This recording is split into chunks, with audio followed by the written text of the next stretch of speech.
우리 하나님 말씀을 다 같이 보도록 하겠습니다. 야고보서 1장 19절로 21절까지의 말씀을 다 같이 보도록 하겠습니다. 야고보서 1장 19절로 21절까지의 말씀입니다.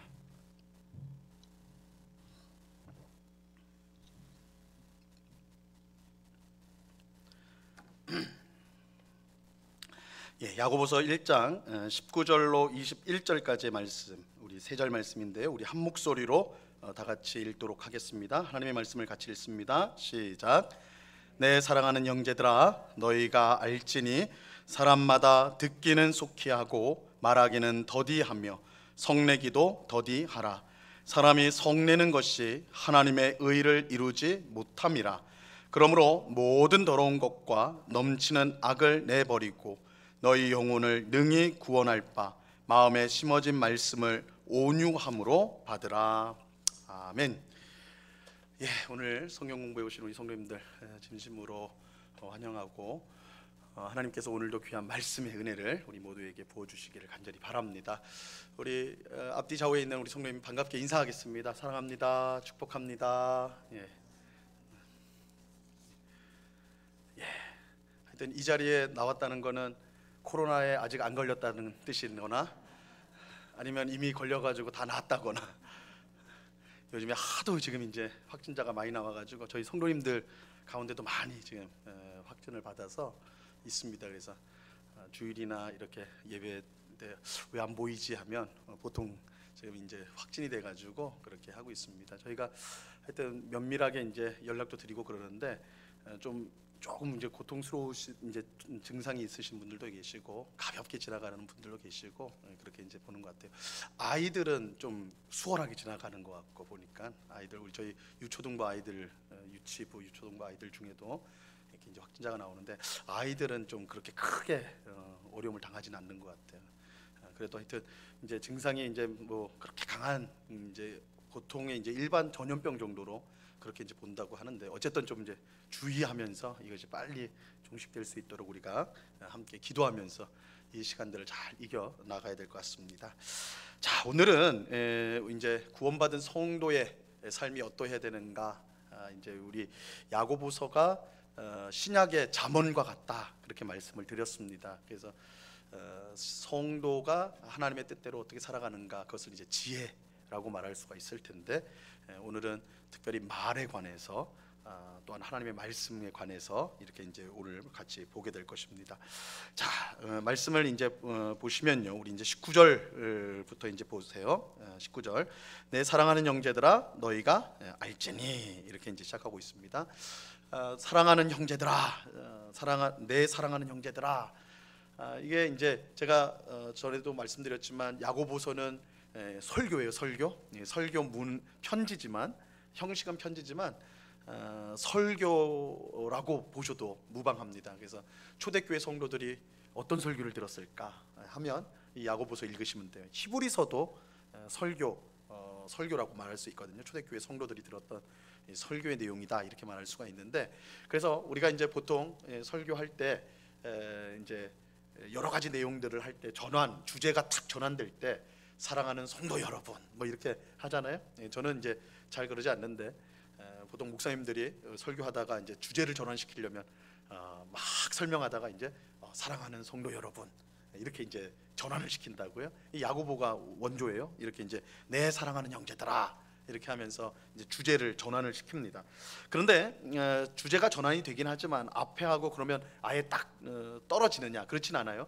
우리가 오늘 19절을 읽었는데 18절에 보면 이 말씀, 진리의 말씀으로 우리를 낳으셨다. 그렇게 이제 하나님께서 진리의 말씀으로 우리를 낳으셨다 했는데, 이 말씀과 연관되어져서 내용들이 이제 진행이 되는데, 특별히 이 말씀의 주제는 21절 이후로, 그러니까 우리가 다음 시간에 다음 주에 이제 더 보게 될 텐데 거기에 이제 집중적으로 좀 설명이 되어 있습니다. 자, 너희는 내 사랑하는 형제들아, 너희는 알지니. 여기서 알지니는 명령이에요. 알아야 된다. 이렇게 너희는 알아야 돼. 이렇게 이제 말하는 겁니다. 그래서 이렇게 함으로써 뭘 알아야 되지? 그래서 우리들의 주목을 딱 끄는 말이 되는 겁니다. 자, 2번을 보시면 사람마다 듣기는 속히 하고 말하기는 더디하며 성내기도 더디하라. 이렇게 사람마다 듣기는 속히 하고, 그러니까 듣는 것, 말을 듣는 것은 속히 해라. 그거는 열심히 들어라, 부지런히 들어라. 근데 말하는 건 어떻게 하라고요?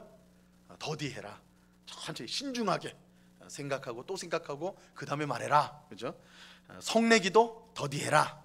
성내기도 더디해라. 이렇게 말하고 있습니다. 자, 이것은 우리가 이제 야고보서가 신약의 잠언이라고 그랬는데 구약의 오리지널 잠언에 보면 이 말씀하고 굉장히 흡사한 말씀이 많이 나와요. 잠언 10장 19절 말씀인데요. 한번 같이 읽어볼까요? 말이 많으면, 시작. 말이 많으면 허물을 면하기 어려우나 그 입술을 제어하는 자는 지혜가 있느니라. 정말 맞는 말이죠. 말이 많으면 허물을 면하기가 어렵다. 말이 많으면, 말 많은 사람 치고 실수 안 하는 사람이 거의 없어요. 그죠? 그래서 저 같은 경우가 굉장히 곤란스러운 경우예요. 목사가 말을 안 하면 안 되니까 말을 많이 할 수밖에 없는데, 그러다 보니까 허물이 많아질 수밖에 없어요. 말 실수가 나온다는 것이죠. 그래서 지혜를 가르치는데 말이 많으면 허물을 면기 어렵다. 그래서 이건 말하지 말라는 건 아니고, 말을 할 때는 생각하고 또 생각하고, 그렇죠? 그렇게 이제 말을 해야 된다. 그래서 입술을 제어하는 자가 지혜가 있다, 이렇게 말하고요. 잠언서 11장 12절에 보면 지혜 없는 자는 그의 이웃을 멸시하나 명철한 자는 뭐 한다고요? 잠잠하다. 그렇죠? 잠잠하다. 잠잠한 게 뭐예요? 입 닫고 있는 거예요. 그러니까 입만 닫고 있어도 지혜로운 거예요. 입만 닫고 있어도. 그죠? 명철하다 칭찬을 받아요. 얼마나 쉽습니까? 명철하기가. 그죠? 그냥 조용히만 있어도 명철한 사람으로 인정을 받으니까. 그러니까 이건 그만큼 우리가 입 닫고 있는 게 쉽지 않다라는 뜻이기도 하죠. 그 다음에 보시면 잠언 13장 3절에 보면 입을 지키는 자는 자기의 생명을 보존하나. 입을 지키는 자는 자기의 생명을 보존하나 입술을 크게 벌리는 자에겐 뭐가 와요? 멸망이 와요. 멸망이. 입술이라는 게 굉장히 이게 무서운 거예요. 우리 이제 나중에 또 야고보서 뒷부분에 3장에 가면 말에 대한 이제 본격적인, 여기서는 딱 이제 이 구절로 한두 절로 딱 마무리하지만 뒤에 3장에 보면 12절 1절부터 12절까지 말에 대한 이제 이야기가 나오는데, 말이 말을 하게 하는 이 혀가 얼마나 조그만데, 우리 전체 몸에 비하면 혀는 굉장히 조그만 거잖아요. 물론 이거 다 빼면 좀 길다고는 하는데 그러진 않을 테니까. 하여튼 이 조그만 건데 이게 얼마나 위력이 있는지 몰라요. 그래서 야고보는 우리가 나중에 볼 겁니다. 생의 바퀴를 불태운다. 인생을 불태울 수 있는 게 이 혀다, 말이다. 이렇게까지 말을 하거든요. 그래서 이 얼마나 파괴적일 수 있느냐. 그래서 입술을 크게 벌리는 자는 멸망이 온다. 이렇게 굉장히 무섭게 이제 경고를 하고 있죠. 자, 잠언서 17장 28절도 마찬가지입니다. 미련한 자라도 잠잠하면 지혜로운 자로 여겨지고 그의 입술을 닫으면 슬기로운 자로 여겨지느니라. 그러니까 지혜로운 자와 슬기로운 자가 되는 건 어떻게 보면 쉬워요. 입만 닫고 있으면 돼요. 말 안 하면 돼. 그 정도로. 근데 이게 그만큼 이 말이라는 것이 참 이게 우리가 조절하는 게, 이 말을 우리가 올바르게 하는 게 참 쉽지 않은 문제다. 이게 이제 잠언서 내내 우리에게 말씀해 주는 것이고, 신약의 잠언인 야고보서에서도 마찬가지로 그 부분을 말씀하고 있습니다. 그래서 듣기는 속히 하고 말하기는 더디해라, 이렇게 말하고 있어요. 자, 밑에 내용 보세요. 야고보는 18절에서 말씀으로 우리가 구원받았다는 사실을 언급하였고, 그 논리적 결론으로서 구원을 받은 우리가 이제 어떻게 살아야 되는가, 그걸 말해주는데 제일 먼저 말에 관해서 얘기하고 있습니다. 이 말은 3장 1절로 12절에 더 자세히 이제 설명이 될 텐데, 그래서 지금 보고 있는 19절과 20절은 이 말에 대한 본격적인 내용을 하기 전에 서론으로, 맛보기로 먼저 그렇게 우리에게 알려주고 있습니다. 그리스도인의 삶에 대해서 이야기할 때 이 말에 대해서 이렇게 제일 먼저 언급하고 있다. 이것은 말이 그만큼 우리가 입으로 내뱉는 이 말이 얼마나 중요한가 그것을 다시 한번 깨닫게 하죠. 잠언의 교훈과 마찬가지로 야고보는 듣기는 속히 하고 말하기는 더디하라, 이렇게 말합니다. 여기서 이 듣기를 속히 하라고 할 때, 그것은 우리가 이제 듣는다 할 때 우리 온갖 소리를 다 듣죠. 그런데 제일 먼저 우리가 듣는 것과 관련해서 생각해야 될 것은 하나님의 말씀입니다. 우리가 하나님의 말씀을 잘 들어요. 듣기는 속히 하라 할 때 우리가 들어야 될 게 뭐냐? 그렇다고 우리가 듣기를 속히 해야 된다고 해서 아무 소리나 세상에서 나는 소리, 온갖 소리 다 들어야 된다, 그런 뜻 아니거든요. 우리가 들을 때도 지혜가 필요하겠죠. 어떤 소리를 들어야 되냐 할 때 우선적으로 우리 성도는 하나님의 말씀을 속히 들어야 돼. 하나님의 말씀을 들어야 됩니다. 자, 전도서 5장 2절 말씀입니다. 전도서 5장 2절 말씀인데 저 프린트물에 있죠. 너는 하나님 앞에서, 우리 한번 같이 읽어봅니다. 시작. 너는 하나님 앞에서 함부로 입을 열지 말며 급한 마음으로 말을 내지 말라. 하나님은 하늘에 계시고 너는 땅에 있음이니라. 그런즉 마땅히 말을 적게 할 것이라. 여기서도 마찬가지죠. 너는 하나님 앞에서 함부로 입을 열지 마라. 급한 마음으로 말을 내지 마라. 하나님은 어디에 계시고요? 하늘에 계시고 너는 땅에 있음이라. 이것은 단순히 위치에 차이가 있다는 뜻이 아니라, 여러분 아무리 하늘 쳐다보세요. 거기 하나님 계시나? 여기서 말하는 하늘이라는 것은 우리 피조물하고 창조주 하나님하고의 차원이 다르다라는 거예요. 하늘에 계시다는 건 초월적인 존재시다. 우리는 시공간에 딱 갇혀 있는 그런 존재라면 하나님은 초월하고 계신 분이다. 근데 그 초월자 하나님 앞에서 우리가 함부로 입을 열어서 말하는 것, 급히 말하는 것, 그건 옳지 않다라는 거예요. 옳지 않다. 그래서 마땅히 말을 적게 해라. 오늘 계속 이게 말을 적게 하라 계속 하고 있죠. 대답을 그래서 더 안 하실 것 같아요. 오늘은 어쨌든 그래서 말을 적게 해라 이렇게 하고 있어요. 그런데 보세요. 하나님 앞에서 말씀을 듣는 것에는 반드시 뭐가 따라야 돼요? 순종이 따라야 돼요. 여러분 이 구약 성경에서 뭐 이건 성경 전체에서도 마찬가지죠.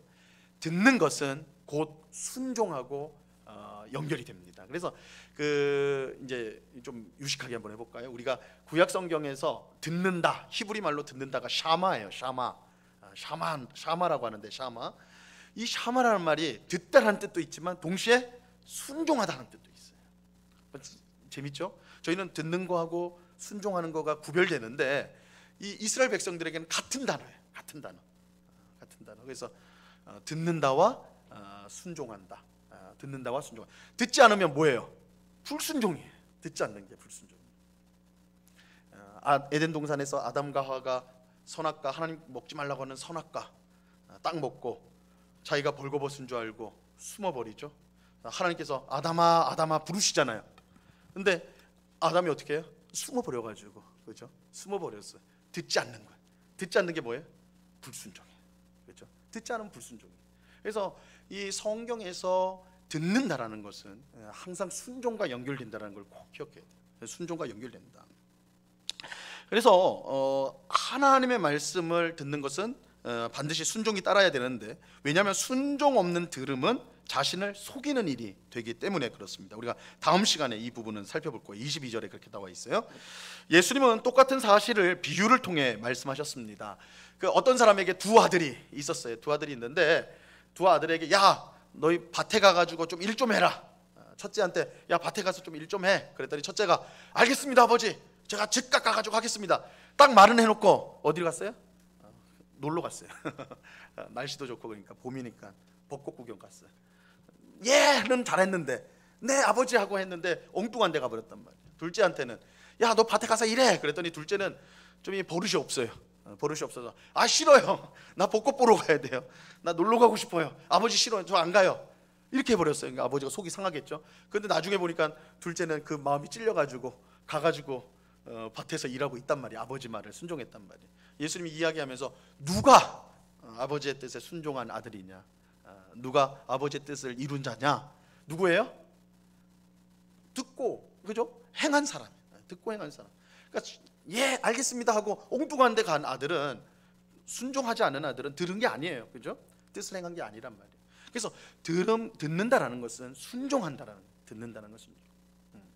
그래서 여러분 우리가 예배를 드릴 때에 우리 기독교 예배의 중심이 뭐예요? 설교예요. 설교.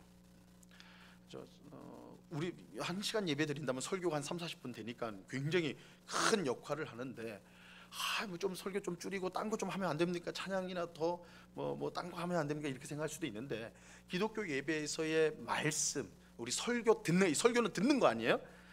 듣는 게 중심인 이유는 이 듣는 것은 듣는 것으로 그치는 것이 아니라 뭘로 이어지기 때문에? 순종으로 이어지는 거예요. 그렇죠? 그래서 우리가 그냥 설교를 들으면서 성경에 이런 내용이 있구나 고개 끄덕이고 가는 거는 설교를 들은 게 아니에요. 설교를 듣고 이렇게 살아야 되는구나 하고 순종까지 이어져야지 설교를 들은 거예요. 그러니까 우리가 항상 듣는 것이 순종과 연결되어야 된다. 성경에서 말하는 이 듣는 것은 순종이다라는 것을 우리가 반드시 기억하셔야 됩니다. 자, 그 다음 볼까요? 한편 우리가 듣기는 속히 해야 하지만 말하기는 더디해야 돼요. 이는 하나님 앞에서와 사람 앞에서 모두 마찬가지입니다. 이런 점에서 우리가 드리는 이제 기도의 내용, 우리가 하나님 앞에서 말을 한다라고 하는 것은 기도잖아요. 기도. 우리가 이제 기도를 한번 생각해 봐야 되는데, 여러분 우리가 기도를 어떻게 보통 이해하냐면 우리가 바라는 것, 우리가 소원하는 것을 하나님 앞에 아뢰는 것, 우리의 바람이나 원하는 소원을 아뢰는 것을 기도로 생각하기가 쉬워요. 그것은 마치 눈에 좋은 대로 사달라고 쪼르는 어린아이의 요청과 같은 그런 것인데, 이게 미숙한 기도다 이렇게 할 수가 있습니다. 물론 여러분 우리가 하나님 앞에 막 이거 주세요 저거 주세요만 한다고 해서 하나님이 너 어떻게 그렇게 유치하게 기도하냐, 너 기도 내가 못 들어주겠다 이러지는 않아요. 하나님은 우리의 아버지가 되시기 때문에 우리가 우리의 신앙 수준을 따라서 다 고려를 하세요. 여러분 이거 신기한 게 있죠. 이제 경험하셨는지 모르겠는데 처음에 예수 믿을 때, 그러니까 딱 초신자 그때는요 기도하면 잘 응답되는 것 같아. 잘 응답되는 것 같아. 신기하게 막 응답이 돼. 그런데 한 20-30년 막 신앙생활 하여튼 뭐 온갖 고난과 역경과 다 해서 산전수전 다 겪고, 이제 내가 하나님 앞에 붙잡혀가지고 뭐 죽으나 사나 내가 하나님대로 살아야 되겠다 이렇게 되어버리는 성도는요 기도하면 잘 응답돼요, 안 돼요? 지금 여기 있는 분들이 대부분 그런 것 같은데, 그죠? 잘 응답됩니까, 안 됩니까? 안 되죠. 잘 응답이 안 되는 것 같아. 물론 하나님 다 응답해 주시는데 우리가 느끼기에는 그런 것 같잖아요. 왜 그럴까요? 왜 분명히 우리 여기 앉아 계신 우리 오랫동안 신앙생활하신 분들의 기도가 훨씬 초신자들보다는 잘하는데, 초신자들의 엉터리 기도는 잘 들어주시고 우리가 다 이제 잘 배우고 또 경험한 바대로 기도하는 그 기도는 왜 잘 안 들어주시는가? 하나님께서 수준 따라 응답해 주세요. 그래서 초신자들은 응답 안 하면 어떻게 해요? 튕겨 나갈 수 있잖아요. 들어주시는 거예요. 그렇죠? 막 꼬맹이 아이들이 뗐으면 일단은 사탕을 물려줘야 되는 거예요, 그죠? 근데 대학생 되고 청년이 됐는데 막 떼쓴다고 사탕 물려주는 부모는 없어요. 야단치는 거죠, 그죠? 반성해라, 막 이렇게 가는 거예요, 그죠? 그래서 하나님께서 어떻게 보면 우리가 이제 믿음의 성숙에 따라서 그 응답이나 그런 것들의 성격이 좀 달라진다 할 수 있어요. 물론 응답하신다는 건 동일해요. 우리가 원하는 방식, 우리가 생각하는 것대로 안 되어지는 것 뿐이지 응답하시는 것은 분명하지만 하여튼 수준에 따라서 이게 이제 달라지는데, 우리의 기도라는 것은 단순히 어린아이가 그 부모에게 요청하듯이 떼를 쓰듯이 하면서는 안 된다. 그래서 성경에서 말하는 기도, 성도가 하나님 앞에 드리는 말은 하나님의 뜻을 구하는, 하나님을 기쁘시게 하는 것을 구하는 것을 성경은 기도라고 말을 해요. 자, 마태복음 6장에서 예수님이 이걸 주기도로 알려주셨습니다. 우리가 지난주에 사실은 새벽 기도회 때 주기도를 우리가 하나씩 다 살펴봤는데, 혹시 못 들으신 분들은 유튜브에 보시면 지난주간에 한 구절 한 구절 다 해설을 했습니다. 한번 들어보시면 이제 이 주기도의 구조 자체가 예수님이 우리에게 기도를 가르쳐 주신데, 구조 자체가 먼저 하나님의 것을 구하게 되어 있어요. 그죠? 하늘에 계신 우리 아버지여 한 다음에 그 다음에 뭘 기도해요? 하나님 밥 주세요. 하나님 돈 주세요. 하나님 건강 좀 해주세요. 이렇게 안 나가요. 제일 먼저 뭐예요? 하나님의 이름이 거룩히 여김을 받으소서. 그 다음에 하나님의 뜻이 하늘에서 이루어진 것처럼 땅에서도 이루어지게 하소서. 하나님의 나라가 임하게 하소서. 하나님의 이름, 하나님의 뜻, 하나님의 나라. 이름, 뜻, 나라, 하나님의, 그죠? 그것을 먼저 구한단 말이에요. 그러니까 하나님을 위한 기도, 하나님의 뜻이 이루어지게 해달라는 거예요. 이거는 하나님의 뜻이, 이게 성도의 기도의 가장 핵심적인 거예요. 이 먼저 드려야 되는 기도. 그 다음에 뭘 구해요? 일용할 양식을 주십시오. 우리의 죄를 용서해 주십시오. 우리를 유혹으로부터 우리를 구해 주십시오. 악으로부터 구해 주십시오. 이렇게 우리로 간단 말이에요. 자, 그래서 이 마태복음 6장 33절이 유명한 말씀인데, 너희는 먼저 뭘 구해요? 하나님의 나라와 그 의를 구하라. 하나님의 나라와 의를 구하라. 그죠? 너희는 먼저, 이게 우리 기도는 항상 먼저 순서가 있어요. 하나님을 구해야 돼요. 하나님을 구해야 돼요. 하나님의 나라, 하나님의 뜻, 하나님의 나라와 하나님의 뜻을 먼저 구해야 돼요.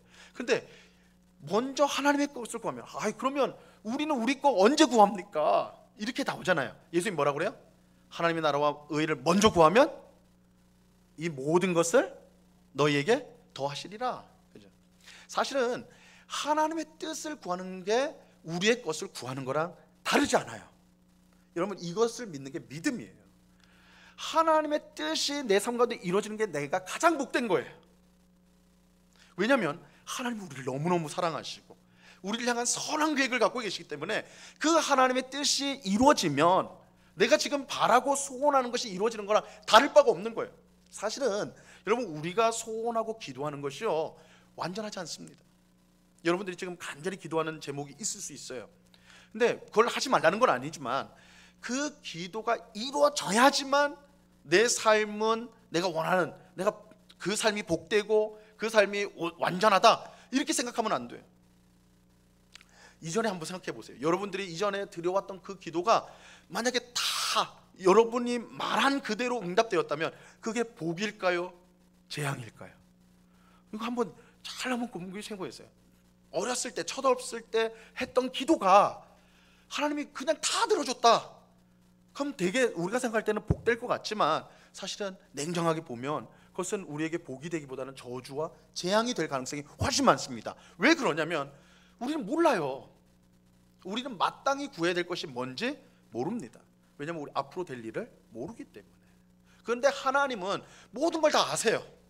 그죠? 처음과 마지막까지 온 역사를 다 아시기 때문에 우리에게 가장 필요한 거, 우리에게 가장 유익한 거가 뭔지를 아시고 그것을 응답을 해주세요. 그게 하나님의 뜻이에요. 그죠? 하나님의 뜻이에요.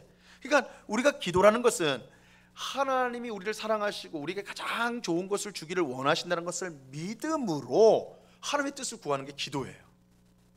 그러면 우리가 바라고 소원하는 그 모든 것이 그 하나님의 뜻 안에 들어와 있어요. 그래서 우리가 하나님 앞에 말을 한다고 할 때에 그저 우리가 바라는 거, 어린아이처럼 내가 바라는 거, 소원하는 것을 막 얘기한다고 되어지는 것이 아니라 우리가 이제 신앙이 성숙해 갈수록 우리의 기도는 하나님을 향한 믿음이 커질수록 하나님의 뜻에 초점이 맞춰지게 돼 있는 거죠. 자, 그래서 이제 우리가 하나님 나라와 의를 먼저 구해야 된다, 이런 점에서 우리의 기도를 우리가 이제 평가를 해봐야 된다는 겁니다. 예수님께서 이제 주기도를 가르치기 전에 이렇게 기도하지 말라 이렇게 하였는데, 사람이 보이는 데서 기도하지 말라고 그랬고, 또 한 가지는 중언부언하지 말라고 그랬어요. 중언부언. 여기서 중언부언이라는 것은 했던 말 또 하고 또 하고 또 하고 이런 것도 있고, 말을 계속 하는 거예요. 많이 하는 거예요. 막 많이 하는 거예요. 제가 다시 말씀드리지만 이 기도할 때 길게 하는 게 나쁘다는 그 말을 하는 게 절대 아닙니다. 근데 그러니까 억지로 끄는 거, 왜 그렇게 할까요? 그래야지 하나님이 들으실 것 같으니까. 한 번 말하는 것보다 두 번 말하는 게 낫고, 두 번보다 10번 말하는 게 낫고, 하나님도 뭐 인정 보시겠지 하면서 막 그죠? 같은 말 하고 또 같은 말 또 하고, 같은 말을 계속하는 걸 뭐라고 그래요? 주문이라고 그러죠. 주문을 하는 거예요. 근데 예수님 뭐라고 그래요? 그거 이방인의 기도다. 하나님 믿지 않는 자들이 그렇게 기도하는 거다. 실제로 세상 사람들, 하나님 믿지 않는 세상 사람들의 기도는 대부분 그렇게 돼요. 주문을 한다든지 효험이 있다라고 하는 말을 반복한다든지, 혹은 길게 해요. 길게 해야지 정성을 봐주는 거예요. 그죠? 지성이면 감천이라는 거예요. 그러나 이 기독교, 우리 예수님께서 가르쳐 주신 기도는 우리가 막 애써가지고 하나님을 설득해서 답을 얻어내는 게 결코 아니에요. 우리의 기도를 들으시는 하늘 아버지께서 우리를 사랑하셔서 우리를 향한 선한 뜻을 갖고 계시고 그것을 이루어 주실 것이라는 믿음을 가지고 그 뜻을 이루어 달라고 기도하는 거예요. 이게 기독교의 기도예요. 예수님이 가르쳐 주신 기도예요.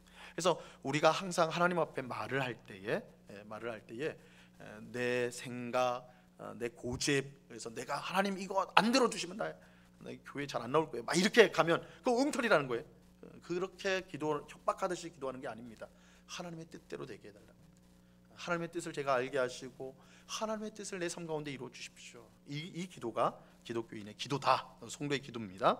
자, 그다음 보세요. 한편 우리는 하나님 앞은 물론이고 사람 앞에서도 말하는 일에 극히 주의를 기울여야 합니다. 말을 성급히 하면 반드시 실수할 수밖에 없습니다. 뭐 이런 경험 다 하셨을 거예요, 그죠? 막 성급히 말을 하다가 아무 생각 없이 말하다가 상대방에게 상처 주고 일을 꼬이게 하는 경우들이 반등이 있는 것이죠. 그래서 우리는 아무리 맞는 말이라 하더라도요, 몇 번 하여튼 생각을 하면서 그것을 말을 해야 됩니다. 왜냐하면 한 번 내뱉은 말은 절대 뭐라고 할까, 이게 주워 담을 수가 없는 거예요, 그죠? 벌써 내가 말을 해버려서 상대방이 상처를 받았다면 그 말 취소할게, 취소한다고 취소되는 게 아니에요. 이미 상대방의 마음을 찢어버리는 말이 나갔으면 이게 다시 주술 수가 없어요. 그래서 주의해야 돼요. 바울이요, 골로새서 4장 6절에서 이렇게 말을 했습니다. 너희 말을, 우리 이 부분 같이 한번 읽겠습니다. 너희 말을 항상, 시작. 너희 말을 항상 은혜 가운데서 소금으로 맛을 냄과 같이 하라. 그리하면 각 사람에게 마땅히 대답할 것을 알리라. 자, 여기서 말을 할 때 어떻게 하냐면 은혜 가운데 소금으로 맛을 냄과 같이 하래요. 소금으로 맛을. 여러분, 여기 이제 다 음식을 잘 하시는 분들이 많이 계신데, 음식할 때 아무리 훌륭하게 해도 간이 안 맞으면 어떻게 돼요? 먹기가 힘든 거예요, 그죠? 닝닝해 버리면 그 간이 안 맞는 닝닝한 거를 여기다가 소금을 탁 치면 딱 적당하게 간이 맞아져 가지고 이 기가 막히게 맛있는 음식이 되는 거죠. 그래서 말을 할 때 이 소금을 치듯 하다는 것은 아주 그 상황에 맞는 적절한 말을 하라는 거예요. 그래서 상대방으로 하여금 막 불편하게 만들고 또 고민하게 만들고 막 이렇게 말하지 말고 편안한 마음으로 그렇게 들을 수 있도록 말을 내가 잘 선택해서 마치 소금을 치듯이 그렇게 말을 할 수 있어야 된다. 그래서 신중하게 말을 해야 된다. 신중하게 말을 해야 된다. 이렇게 말씀하고 있습니다. 자, 밑에요. 신중한 말은 긍정적인 효과를 드러내지만 성급히 하는 말은 상대방의 분노를 일으키게 됩니다. 그래서 대화가 분노로 이어지면 더 이상 합리적인 대화는 사라지고 이제 다툼이 일어나게 되죠. 그래서 말을 한마디 잘못해가지고 싸우는 경우가 얼마나 많습니까, 그죠? 그러니까 말 때문에 이게 다툼이 일어나는 거예요. 그런데 이런 것도 있어요. 상대방이 막 이제 화를 내더라도 내가 성을 내지 않고, 상대방이 화를 내지만 나는 성을 내지 않고 차분하게 말을 하면, 한쪽이 차분하게 말하면 아무리 한쪽에서 막 드세게 나와도 그 싸움이 되질 않죠, 그죠? 그래서 우리 성도들은 마땅히 또 성내는 것도 더디해야 된다, 이 말입니다. 자기의 옳음을 증명하기 위해 성급히 말하다가 그것이 결국 다툼으로 이어져 분열과 상처로 남는 경우가 얼마나 많습니까? 말씀으로 구원받은 성도는 마땅히 성내기를 더디해야 됩니다. 이는 다툼과 분열을 방지하기 위함뿐만 아니라 더 중요한 이유가 있기 때문입니다. 20절에서 다룬다, 이렇게 이제 말하고 있습니다. 그 교회에서 특별히 이제 세상에서는 좀 그러지 않는데 교회는요, 이게 우리가 교회에서 말을 할 때 이게 내가 성경을 배우고 내가 또 어렸을 때부터 가져왔던 신앙의 전통이라는 게 있어요. 그래서 그런 것들이 아주 강하게 자리 잡고 있기 때문에 사실은 쉽게 다툼이 일어나기가 쉽습니다. 특히 신앙생활을 오래 할수록 굳어진 부분들이 있기 때문에. 그러니까 이게 반드시 나쁜 건 아닌데 다른 사람을 만나게 되면 이게 굉장히 이제 이 다툼으로 이어지는 가능성이 많은 거예요. 그래서 이게 교회 안에서는 오히려 다 말을 곱게 하고 막 그럴 것 같은데 오히려 교회 안에서 더 치열하게 이렇게 하는 게 이게 우리가 하나님 앞에서 내가 이게 맞는데 내가 맞다고 생각하면 상대방은 틀리게 돼버리는 거예요, 그죠? 그러니까 이제 정죄하게 되고 판단하게 되고 비판하게 되고 이런 일들이 교회 안에서 일어나기가 쉽습니다. 그래서 아무리 내가 옳다 할지라도 말을 하는 데 있어서는 내가 옳음을 증명하기 위해서 상대방을 깎아내리거나 상대방을 비난하는 것들은 우리가 주의해야 된다.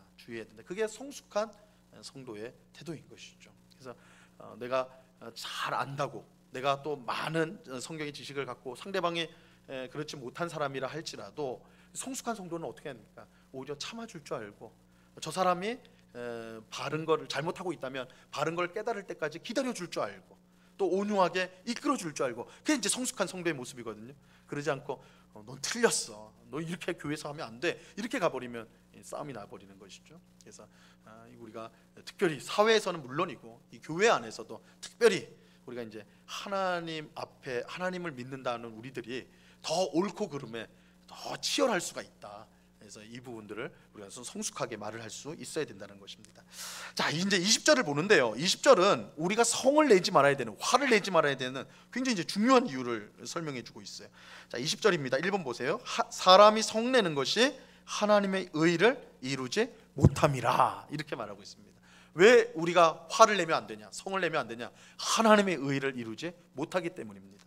자, 여기 나오는 하나님의 의, 하나님의 의는요 굉장히 큰 신학 주제입니다. 하나님의 의는 굉장히 큰 주제인데, 첫 번째로 이 하나님의 의가 뭘 뜻하냐면, 하나님의 의는 하나님의 성품을 뜻해요. 하나님의 성품.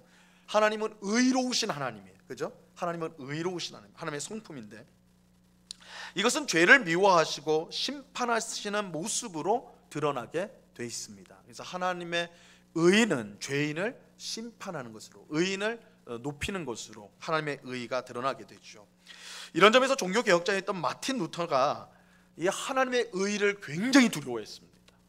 하나님의 의를 너무너무 두려워했어요.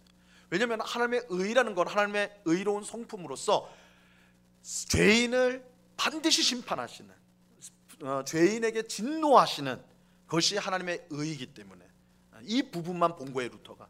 그래서 벌벌벌 떨었어요, 사실은. 그 루터가 신앙생활 정말 열심히 했거든요. 늘 회개하고, 늘 봉사하고, 늘 성경 읽고, 수도원에서 살았으니까 하루에 5시간씩 회개 기도를 했다고 그러죠. 회개, 고해성사. 우리는 이제 기독교에는 그런 거 전통이 없지만 신부에게 가가지고 자기 죄를 고백하는 거거든요.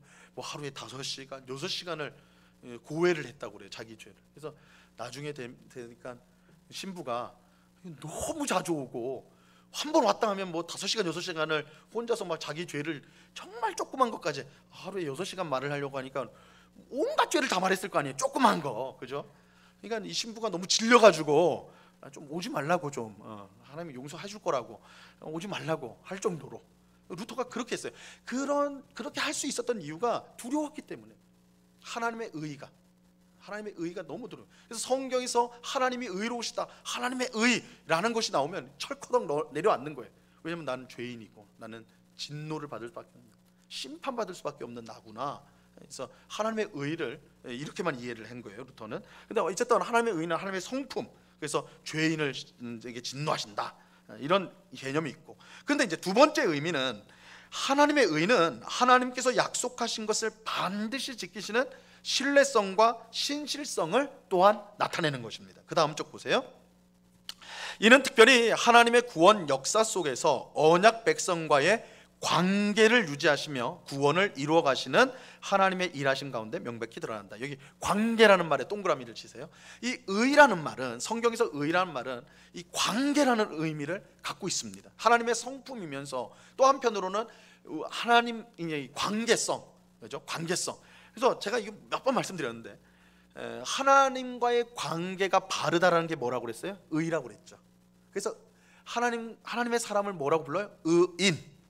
그러니까 반드시 도덕적으로 올바른 사람이 의인이 아니라요, 하나님하고 관계가 올바른 사람. 그러니까 하나님의 마음에 드는 사람이 의인이에요. 그러니까 이 의라는 것이 이 관계 개념이다라는 것을 잘 기억하셔야 됩니다. 그래서 하나님은 우리 그러니까 자기 백성과 관계를 맺으시는데, 이게 의예요. 이것이 언약이라는 것으로 나타나요. 언약. 그래서 하나님은 아담부터 시작해가지고 뭐 자기 백성들과 항상 시대마다 언약을 맺어오셨어요. 언약을 맺어왔어요. 우리는 무슨 언약을 맺었죠? 하나님하고 새 언약이에요. 새 언약. 그래서 새 언약이 뭐예요? 신약 성경이 새 언약이에요. 새 언약. 신약할 때 이 신약이라는 말이 새 언약이라는 뜻이에요. 새 언약. 그럼 구약은 뭐겠어요? 굉장히 쉬운 질문인데, 신약이 새 언약이니까 구약은 무슨 언약이겠어요? 옛날 언약이 옛날 언약.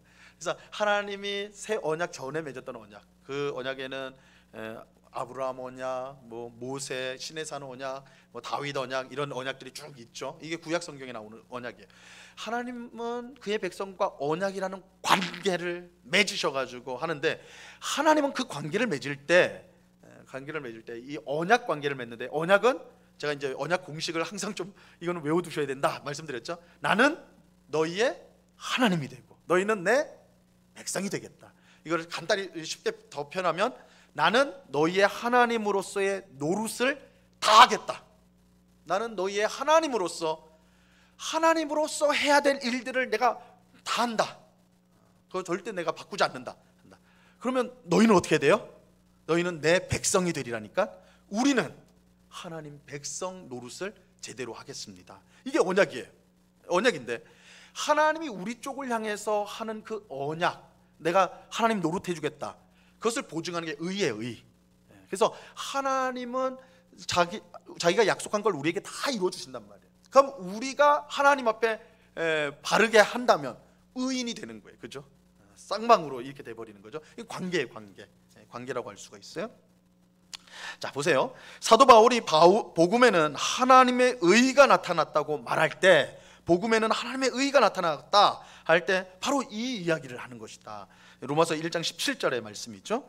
루터는 하나님의 의가 자기 안에서가 아니라 예수 그리스도 안에서, 복음 안에서 나타났음을 깨달은 후 공로주의로 가득한 중세시대의 이신칭의의 복음을 선포할 수 있었다. 자, 루터가 뭘 두려워했다고 그랬어요? 죄인을 심판하시는 하나님의 의, 그것만 알았으니까 두려워했어요. 그런데 복음에 하나님의 의가 나타났다는 이 말씀을 통해 가지고, 아하, 하나님이 나 같은 죄인을 위해서 예수 그리스도를 보내주셨고, 그 예수 그리스도가 내가 없는 의를 나에게 주셨다.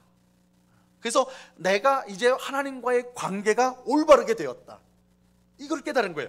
이전까지 루터는 내가 열심히 봉사하고 열심히 기도하고 열심히 신앙생활 해야지만 하나님의 심판을 받지 않는다고 생각을 했는데, 그러니까 내 안의 의죠. 그런데 로마서 1장 17절에 보니까 복음에 하나님의 의가 나타났다 이러잖아요. 예수 그리스도를 통해서 내가 가지지 못한 의, 내가 얻을 수 없는 의를 예수님을 통해 나한테 주셨다. 예수를 믿는 나한테 주셨다. 이거를 깨닫고는 내가 의로워져야 되는 게 아니구나. 예수 그리스도를 믿음으로 예수님의 의가 내 것이 되는구나. 이것이 하나님이 행하시는 구원의 역사구나. 이걸 깨닫고는 우리는 오직 믿음으로 의롭게 된다라는 이신칭의 교리를 이제 선포하면서 종교 개혁을 일으켰던 것입니다. 자, 그다음 보세요. 그렇다면 자, 사람이 성내는 것과 하나님의 의와는 어떤 관련이 있느냐? 하나님의 성내는 것이 하나님의 의를 이루지 못한다 이렇게 말했잖아요. 사람이 성내는 것이 하나님의 의를 가로막을 수 있다는 말인가? 마치 그렇게 들리죠. 사람이 성내는 것이 옳지 못하는데 하나님의 의를 이루지 못하기 때문이다 이렇게 해버리니까, 야, 우리가 성을 내면 하나님의 의가 안 이루어지는 거냐, 이루어질 수 없는 거냐, 야, 우리가 성내는 게 그렇게 대단한 거냐 이렇게 생각하는데 전혀 그런 뜻은 아니에요. 하나님 편에서의 신실함을 인간이 가로막을 수가 없어요. 여기에 우리의 소망이 있는 겁니다. 여러분, 우리가 하나님의 백성이 된 이상, 우리가 아무리 형편없는 인간이라도 하나님 절대 우리 포기하지 않습니다. 우리가 흉악한 범죄 안에 빠질더라도 하나님은 그런 우리를 반드시 잡아서 끌어내세요. 이게 하나님의 의예요. 신실하심, 우리를 반드시 끌어내신단 말이에요. 그러므로 이거는 이제 우리가 성을 내는 게 하나님의 의를 가로막는다, 못하도록 한다 이런 뜻은 절대 아닙니다. 그럴 수 없어요. 다만 이제 우리가 의로운 백성, 예수 그리스도의 의를 받아서 의로운 백성이 되었는데, 의로운 백성으로서의 삶을 저버리는, 성을 내는 것이 저버리는 일이 되므로 이것을 하나님의 의를 이루지 못한다라고 표현을 하고 있는 것이다 라는 것을 우리가 이제 잘 기억을 할 필요가 있습니다. 자, 그렇다면 성도는 전혀 성을 내서는 안 되는 것일까? 여러분, 우리는 성을 내도 될까요? 안 될까요? 성을 내도 됩니까? 안 됩니까? 답 안 하시면 제가 성을 내볼까요? 성을 안 낼 수는 없겠죠, 그렇죠? 성을 안 낸다는 거는 사실 성을 내도 되냐 안 되냐 이건 질문 자체가 좀 잘못됐죠. 우리는 성을 낼 수밖에 없죠, 그죠? 아무리 막 여기서 은혜 받고 나가도 밖에 나가서 그죠? 운전하는데 누가 탁 끼어 들어오면 막 그죠? 자동으로 입에서 막 이런 게 우리의 모습인데 성 내지 않는 게 쉽지 않아요, 그죠? 안 낼 수 없는데 여기서 그러면 성도는 성을 전혀 내지 말아야 되느냐 그런 뜻은 아니에요. 민수기 25장에 보면 이스라엘 백성이 시딤이라는 곳에서 모압 여자들과 음행한 이야기가 나옵니다. 이때 이 제사장 비느하스라는 사람이 이 이스라엘 백성들이 모압 여성과 음행하는 것을 보고 이게 이제 이제 종교적인 타락을 해버린 거예요. 그러니까 이 비느하스가 그걸 보고 이러면 우린 망한다. 그래가지고 그 모압 여성과 이스라엘 그 남자 하나가 모압 여자랑 둘이 딱 손잡고 자기 그 침실로 들어가는 걸 목격을 했거든요. 비느하스가 거기에 분노를 해서 창을 가지고 거기에 들어가서 두 사람을 죽입니다. 죽이는 일을 해요. 근데 그러니까 엄청나게 분이 나가지고 분노를 행한 것이죠. 그런데 하나님께서 그 행위를 보시고 이 비느하스가 나의 질투하였다, 대신 질투하였다 하면서 이스라엘 백성들의 받아야 될 재앙에서 비느하스가 그들을 구원했다 이렇게 말을 해요. 그러니까 비느하스의 이 분노가 의로운 분노가 되어서 이스라엘을 구원하는 그런 역할을 하게 됩니다. 그런 역할을 하게 돼요. 이런 점에서 성경은 우리에게 절대 화를 내면 안 돼요. 성도는 무조건 어떤 일이든 어떤 불의가 일어나든 그냥 넘겨야 된다. 절대 그렇지 않습니다. 분노해야 될 때가 분명히 있죠. 화를 내야 될 때가 분명히 있어요. 예수님도 화를 내셨죠. 예수님도 화를 내셨습니다. 어디서 화를 내셨죠? 그것도 가장 거룩한 장소로 가는 성전에서. 성전에 가셨는데 예루살렘 성전에 들어가 보니까 이 장사꾼들이 그죠? 그 성전에 딱 제일 먼저 딱 들어가면 어떤 공간이 나오냐면 이방인의 뜰이 나와요. 거기는 모든 사람들이 다 들어갈 수 있어요. 이방인들 들어가고 유대인들. 근데 유대인들은 이방인의 뜰에서 있지 않고 이제 그 안으로 들어가요. 그 이방인의 뜰 안으로 들어가면 여인의 뜰이 나와요. 거기는 이제 이스라엘 여인들이 기도하는 곳. 그리고 이 여인의 뜰 또 안으로 들어가면 남자들만 들어가는 이스라엘 남자들 들어가는 이 뜰이 나오고 그 다음에 이제 제사 드리는 곳이 나와요. 제사 드리는 이렇게 다 차별을 해놨습니다. 그러니까 이방인의 뜰에 이제 제일 먼저 딱 들어갔는데 예수님 딱 들어가 보니까 이방인들이 거기서 뭘 하고 있어야 돼요? 원래 기도하고 있어야 되는데. 근데 기도 소리가 들려야 되는데 무슨 소리가 들려요? 음매 뭐 이런 소리가 들리는 거예요. 짐승들, 그러니까 제물로 바칠 짐승들을 거기서 매매를 하고 있고 돈을 환전을 하고 있었던 거예요. 사실은 이렇게 이제 짐승을 판매하고 환전을 하는 것은 불법적인 건 아니었어요. 왜냐하면 다 예루살렘 성전에 오는 사람들이 예루살렘에 사는 사람들이 아니라 곳곳에서 지방에서 올라온 사람도 많을 거 아니에요. 심지어 외국에서도 많이 왔단 말이에요. 근데 외국에서 올 때 제사 드리겠다고 소 끌고 올 수가 있습니까? 양을 끌고 올 수 있냐고요? 없단 말이에요. 이스라엘에 와가지고 그 짐승을 사가지고 제사를 드리는 거예요. 그러니까 서비스업입니다. 그걸 이제 허용한 거예요. 문제는 예수님께서 왜 그렇게 화냈느냐? 그 장소가 이방인들이 기도하는 장소였기 때문에 그래요. 여러분 생각을 해보세요. 옆에서 뭐 돈 주고 받고 막 짐승들 막 울고 있고 그죠? 이제 막 똥 싸고 이랬을 거 아니에요. 그럼 냄새 나고 그럼 거기서 어떻게 기도하냐고요. 막 예배당에 여기서 막 바자회 하고 있는데 여기서 기도하라고 하면 할 수 있습니까? 안 되잖아요, 그죠? 그 꼴이에요. 이게 예수님 분노하신 거예요. 여기는 만민이 기도하는 집인데 이스라엘 백성들이 이 이방인들 다 무시하고 장사하는 곳으로 강도의 구렬로 만들었다. 그래가지고 예수님이 화가 나셨잖아요. 화가 나셔서 어떻게 해요? 채찍 만들어가지고 짐승들 다 때려가지고 내보내시고 돈 바꾸는 사람들 상은 엎어버리시죠. 예수님이 상도 엎으셨어요. 예수님이 아주 온유하게 야 나가라 이러지 않으셨다고요. 우리는 그랬을 것 같은데 예수님은 그냥 뒤집어 엎으셨어요. 다 쫓아내셨어요. 분노하셨죠. 그러니까 화내는 것 자체가 금지된 건 아니에요. 우리가 어떤 경우에는 분명히 의로운 분노를 할 수 있어야 된다는 거죠. 그러나 그럼에도 불구하고 우리 대부분의 우리의 분냄은 이런 하나님의 의를 하나님을 위한 것이기보다는 우리의 욕심 어떤 우리의 자존심을 위해서 하는 것이기 때문에 가능하면 우리가 성을 내는 것을 더디해야 된다, 이렇게 말하고 있습니다. 예, 그러면 21절로 보도록 하겠습니다. 1번 보시면, 그러므로 모든 더러운 것과 넘치는 악을 내버리고. 자, 여기서 이 내버린다, 이 내버린다는 이 원래 이 단어의 뜻은 벗다라는 거예요. 옷을 벗다라는 뜻입니다. 옷을 벗다. 그러니까 모든 더러운 것과 넘치는 악을 벗어버려라, 벗어버려라, 이런 거예요. 자, 하나님의 의를 이루는 것과 관련하여 모든 더러운 것과 넘치는 악은 성도가 반드시 벗어버려야 할 것입니다. 벗다라는 단어를 사용함으로써 이것이 인간에게 본질적으로 있던 것이 아님을 암시합니다. 원래 인간은 하나님의 영광과 의로 옷 입고 있었습니다.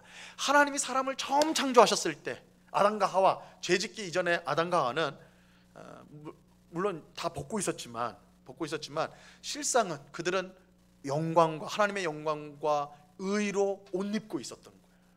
그래서 하나님께서 에덴 동산에 딱 찾아오시면 아담과 하와가 기쁘게 맞으러 나가가지고 하나님과 교제하는, 그랬단 말이에요. 그리고 왜냐하면 영광과 의의 옷을 입고 있었기 때문에 하나님 앞에 서는 것이 두려운 일이 아니라 엄청 기쁜 일이죠. 여러분, 지금은 우리가 전도하면 어떤 사람은 그래요. 하나님 한 번만 보여줘봐라고. 내가 믿겠다고 그러잖아요. 그런 사람들이 있어요. 보여달래, 하나님 보여달래. 근데 진짜로 하나님이 그래 내가 한번 보여줄게 하면 그 사람 죽어요. 그죠? 죄인이 하나님을 보면 죽는 거예요. 그래서 성경에서 아담이 타락 이후에는 하나님을 본 자가 없어요. 보면 죽기 때문에 볼 수가 없습니다. 그러니까 하나님을 본다는 건 두려운 일이고 무서운 일이에요. 그러나 죄 짓기 이전에 아담과 하와는 영광과 의의 옷을 입고 있었어요. 이를테면 이게 실제로 그런 영광의 옷이 있다는 게 아니라 그것을 입고 있었어요. 그런데 죄를 범하니까 어떻게 돼요? 그 옷이 벗겨지고 여기에 나오는 모든 더러운 것과 넘치는 악을 옷 입게 되어버린 것이죠. 그래서 하나님 앞에 나오질 못한 거예요. 하나님 앞에 나오지 못했다. 그 에덴 동산에서 아까도 얘기했지만 에덴 동산에서 죄를 졌을 때 하나님께서 아담아 너 어디 있냐 그랬더니 숨어 있잖아요. 숨어 있어서 야 왜 숨어 있느냐, 하나님 다 아시면서 사실은 확인하시는 거예요. 아담이 자기 죄를 깨닫기를 원하시면서 확인을 하시는 거예요. 그런데 내가 벗었으므로 나오지 못했습니다. 뭘 벗은 거예요? 영광과 의의 옷을 벗고 뭘 입었어요? 모든 더러운 악과, 그죠? 넘치는 악을, 더러운 것과 넘치는 악을 옷 입었어요. 그 옷 입은 걸로는 하나님 앞에 설 수가 없는 거예요. 그래서 내가 하나님 앞에 설 수가 없습니다. 하나님도 그런 아담과 하와를 에덴 동산에서 추방하시죠. 같이 있을 수가 없는 거예요. 그렇게 되는 거예요. 자, 근데 예수 그리스도를 통하여 죄 사함을 받고 다시 하나님 앞에 의롭게 된 죄인들은 이제 새로운 옷을 입게 되는데, 바울은요 그래서 뭐라고 하냐면 우리가 그리스도로 옷 입은 자들이다, 그리스도로 옷을 입었다, 이렇게 표현을 해요. 로마서 13장 14절. 그러니까 사도 바울이 자주 쓰는 표현이 옷 입다예요. 새 사람을 입으라, 그죠? 그 다음에 그리스도를 입다, 그리스도를 옷 입다. 이 표현은 다른 말이 아니라 우리 원래 하나님이 우리를 창조하셨을 때 영광과 의의 옷을 입은 것을 뜻하는 거예요. 우리가 그리스도의 옷을 입었다, 그리고 새 사람을 입었다. 이것은 우리가 하나님께서 원래 우리를 창조하셨던 영광스러운 영광과 의의 옷을 입는 것과 같음을 뜻하는 것입니다. 자, 두 번째 보세요. 너희 영혼을 능히 구원할 바 마음에 심어진 말씀을 온유함으로 받아라. 자, 여기서 우리가 이제 좀 초점을 맞추는 것은 마음에 심어진 마음에 심어진 말씀인데, 이거는 사람의 양심을 뜻하는 게 아닙니다. 이것은 18절에 나오는 진리의 말씀과 같은 것으로서 우리를 구원하시는 복음의 말씀입니다. 그런데 이 말씀이 우리 마음에 왜 심어졌다? 이 표현이 그렇죠? 말씀이 심어졌대요. 말씀이 주어졌다, 말씀이 들어왔다, 이렇게 안 하고 심어졌다, 마치 씨를 심듯이 심어졌다, 이렇게 말하는데, 자, 이게 이제 해결하는 거는 베드로전서 1장 23절에 보면 우리가 이제 그 이유를 알 수가 있습니다. 굵은 글씨로 돼 있죠. 너희가 거듭난 것은, 우리가 같이 한번 읽어보겠습니다. 시작. 너희가 거듭난 것은 썩어질 씨로 된 것이 아니요 썩지 아니할 씨로 된 것이니 살아있고 항상 있는 하나님의 말씀으로 되었느니라. 그죠? 여기서 너희가 거듭난 것은 썩어질 씨로 된 게 아니다, 썩지 아니할 씨로 됐다. 근데 이 씨가 뭐래요? 살아있고 항상 있는 하나님의 말씀. 그러니까 하나님의 말씀을 씨로 비유를 한 거예요. 이게 이제 야고보서로 연결시켜 보니까 이 말씀이 너희 마음에 심겨진 말씀이다. 이렇게 이제 연결이 돼 있죠. 근데 이게 어디서 나왔냐? 원조가 어디냐? 예수님이 이 말씀을 하셨어요. 예수님이 이 복음의 말씀을 씨로 비유를 하셨습니다. 마태복음 13장, 우리 이제 프린트물 다음 장입니다. 보면 예수님이 마태복음 13장에서 비유를 말씀해 주시는데, 우리가 잘 아는 씨 뿌리는 비유 있잖아요. 그죠? 농부가 씨를 뿌리러 나가는데 어떤 씨는 길가에 뿌려지고, 어떤 씨는 돌밭에 뿌려지고, 어떤 씨는 가시떨기에 뿌려지고, 마지막에는 어디에 뿌려져요? 좋은 땅에 뿌려졌다. 이 이야기 있잖아요. 이때 예수님께서 이 씨 뿌린다 라고 할 때 이 씨가 뭐예요? 천국 말씀이라고 했잖아요. 천국 말씀. 그러니까 예수님의 이 말씀을 가지고 야고보와 베드로가 씨는 곧 말씀이다, 이 사상을 연결시킨 거예요. 그래서 마음에 심겨진 말씀이 씨로서 우리 속에 심겨졌다는 것이죠. 자, 야고보가 말씀을 온유함으로 받으라고 명령하듯이 예수님 또한 좋은 밭에 뿌려진 씨가 많은 열매를 맺는 것처럼 말씀을 듣고 깨닫는 좋은 마음에 말씀이 심어질 때 큰 결실이 있을 것을 말씀하셨다. 예수님의 비유에서 이 중요해요. 하나님 말씀에는 문제가 없습니다. 언제나 그것을 받아들이는 뭐에 문제가 있어요? 마음의 문제가 있는 마음. 예수님이 이 비유를 마태복음 13장에서 씨 뿌리는 자의 비유를 할 때 씨는 하나님 말씀이고, 길가, 돌밭, 가시떨기, 좋은 밭, 좋은 땅은 뭐예요? 그 말씀을 받아들이는 마음. 그죠? 그래서 길가와 같은 마음. 길가와 같은 마음에 하나님 말씀이 떨어지면 어떻게 돼요? 새가 와서 먹어버려요. 새가 뭐라고 그랬어요? 마귀가 그냥 가져버리는 거예요. 돌밭에 뿌려지면요, 받을 때는 딱 뿌려지긴 했어요. 뿌려지긴 들었는데 처음에 받을 때는 기쁨으로 받아요. 근데 얕으니까 곧 나다가 햇빛에 말라 죽어버리는 거예요. 그죠? 되지 않는 거예요. 가시떨기는요, 그것도 잘 자라다가 세상의 염려와 근심 때문에 막혀가지고 더 잘 자라질 못해요. 좋은 땅, 이게 야고보식으로 말하면 온유한 마음, 그죠? 온유함으로 받는 것, 말씀을 온유함으로 받는 것, 이 좋은 땅에 심겨질 때 열매를 맺게 되어 있어요. 그러니까 여러분, 하나님의 말씀은요 문제가 없어요. 문제는 우리예요. 우리의 마음이 돌밭 같고, 우리의 마음이 길가와 같고, 우리의 마음이 가시떨기 같다면 아무리 그 귀한 말씀이 떨어져도 결실을 하지 못해요. 그래서 우리가 말씀을 받을 때 어떻게 받아야 돼요? 온유함으로 받아야 돼요. 간절한 마음으로 받아야 돼요. 사모하는 마음으로 받아야 돼요. 그럴 때 그 말씀이 우리 속에서 심겨져서 폭발적으로 100배, 60배, 30배, 그죠? 폭발적으로 이 100배, 60배, 30배는 폭발적으로 열매를 맺는다는 뜻이에요. 그죠? 아주 풍성하게 말씀을 온유함으로 받을 때 그렇게 되는 것입니다. 자, 그 다음 단락이요. 한편 마음에 심어진 말씀은 무엇보다 구약에서 예언된 새 언약을 생각하게 합니다. 새 언약. 자, 여기 말씀을 같이 한번 읽어봅니다. 예레미야서 31장 33절입니다. 그러나 그날 후, 시작. 그러나 그날 후에 내가 이스라엘 집과 맺을 언약은 이러하니 곧 내가 나의 법을 그들의 속에 두며 그들의 마음에 기록하여 나는 그들의 하나님이 되고 그들은 내 백성이 될 것이라. 여호와의 말씀이니라. 그죠? 예수님을 통해 성취된 새 언약에서 법, 하나님의 말씀은 어디에 새겨져요? 돌판이 아니라 우리 마음에 새겨져. 우리가 이제 신약 백성, 새 언약의 백성이라고 한다면 하나님의 말씀은요 더 이상 돌판이 아니에요. 이 돌판에 새겨진 건 언제 때예요? 출애굽한 이스라엘 백성들이 시내산에서 율법 받을 때 돌판으로 받았잖아요. 근데 이스라엘 백성이 그 돌판으로 받은 율법을 순종합니까? 실패하거든요. 그러니까 그게 소용이 없다는 게 드러났어요. 그래서 하나님이 새 언약을 주시는 거예요. 예수님을 통해서 다시 너희와 언약을 맺을 텐데, 요번에는 돌판이 아니라 어디다 새기겠다고요? 너희의 마음에, 원래로는 너희 심장에 내가 법을 새기겠다고 그랬어요. 법을 새기. 야, 그럼 어떻게 우리 마음속에 어떻게 새기지? 바로 성령을 통해서. 그렇죠? 성령을 통해서. 우리 사도행전 2장에 보면 오순절날 성령이 믿는 모든 자들에게 임하잖아요. 그래서 그 이후로 믿는 자들에게, 구원받은 자들에게 선물로서 성령이 다 주어져요. 그 성령이 우리 안에 들어오셔서 하나님의 말씀을 마음에 새기는 그 역할을 한다.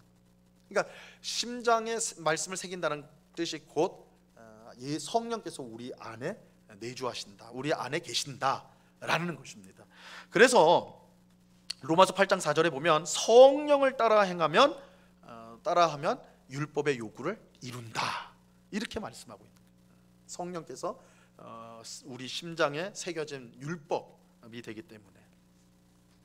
자, 이러한 내용을 야고보서는 성령을 언급하지 않고 새 언약의 언어로 묘사한 것이다. 우리는 진리의 말씀을 따라 구원을 받는데 구원을 주시는 말씀은 다름 아닌 우리 마음에 심겨진 말씀이다. 그러므로 성도는 그 심겨진 말씀을 온유함으로 받아 순종하며 살아갈 때 좋은 밭에 뿌려진 씨가 큰 결실을 하는 것과 마찬가지로 하나님 앞에서 열매 맺는 삶을 살아갈 수가 있게 되는 것이다. 이렇게 되는 것입니다. 자, 결론입니다. 자, 성도는 누구입니까? 성도는 누구예요? 진리의 말씀으로 위로부터 거듭난 자들이다. 여기서 이 위로부터 하고 거듭났다는 건 똑같은 단어예요. 똑같은. 그래서 성경에서 이 거듭난다, 다시 태어난다는 것은 곧 하늘에서 태어난다는 뜻입니다. 그래서 요한복음 3장에 니고데모에게 거듭나야 한다 그러잖아요. 너가 거듭나지 않고는 하나님 나라에 들어갈 수 없다, 이렇게 말씀하실 때 이 거듭남은 위에서 나는 거랑 똑같은 뜻입니다. 위에서 나는 거, 하늘에서 나는 거랑. 그래서 진리의 말씀으로 위로부터 거듭난 자들이다.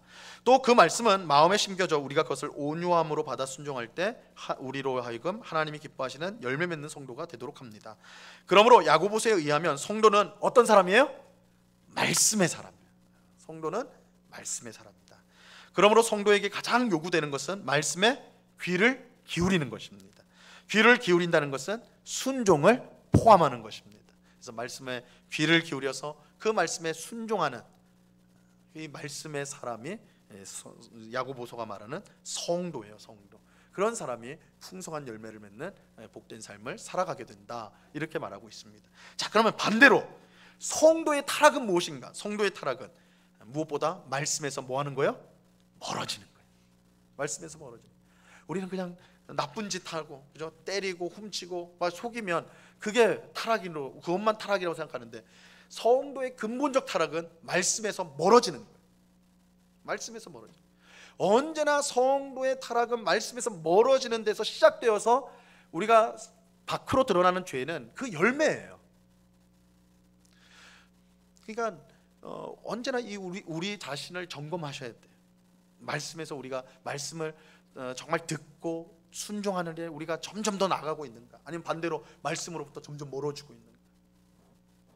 말씀을 잘 들으려고 하지 않고, 읽으려고 하지 않고, 순종하려고 하지 않는, 그게 타락이에요. 그렇게 점점 말씀에서 멀어지면 그 삶 가운데 그런 타락의 증상들이 나타나게 되는 거죠. 그 본질적인 문제는 말씀으로부터 멀어지는 것이다. 말씀으로부터 멀어지는 거다. 그래서 말씀에서 일탈하는 것이 성도의 타락입니다. 이거 꼭 기억하셔야 돼요. 중요합니다. 자, 이러한 사실을 깊이 깨달은 감리교의 창시자인 요한 웨슬리는 어떻게 기도를 했냐면 한 책의 사람이 되게 하소서, 이렇게 기도를 하였습니다. 한 책의 사람. 이 책은 어떤 책일까요? 성경책이겠죠. 이제 만화책은 아닐 거 아니에요. 성경책. 나는 하나님의 말씀인 성경의 사람이 되게 해주십시오, 이렇게 기도를 하였습니다. 이 기도는 또한 오늘 우리의 기도가 되어야 되는 줄로 믿습니다. 오늘 주신 말씀들을 우리가 잘 마음에 새겨서 정말 하나님 기뻐하시는 삶을 살아가기를 힘쓰는 우리 모두가 될 수 있기를 간절히 축원합니다. 기도하겠습니다. 하나님 아버지, 감사합니다. 오늘 야고보서 말씀을 통하여서 우리 성도가 어떻게 말을 해야 되는가, 또한 우리가 말씀의 사람으로서 살아야 됨을 교훈받았습니다. 주님, 우리가 듣기는 속히 하고 말하기는 더디하며 성내기도 더디하는 자가 되게 하옵소서. 하나님의 말씀을 듣고 순종하는 일에 힘쓰는, 그래서 말씀의 능력 가운데 살아가는 저희들 되게 하옵소서. 성도의 타락이 말씀에서 멀어지는 것이라는 것을 우리 말씀하시오니, 주님, 우리가 말씀에서 멀어지고 있는 삶을 살고 있지 않은지, 혹 그렇다면 회개하고 하나님의 말씀을 다시 온유함으로, 간절한 마음으로 사모하고, 듣기를 사모하고 배우기를 사모하는 저희들 될 수 있도록 저희들의 마음을 새롭게 하여 주시옵소서. 우리 안에 계신 성령께서 날마다 우리의 삶을 인도하여 주셔서 주님, 세상을 따라가지 않고 하나님을 기쁘시게 하는 천국 백성의 복된 삶을 살아갈 수 있도록 주장하여 주시옵소서. 감사하오며 예수 그리스도 이름으로 기도드리옵나이다. 아멘.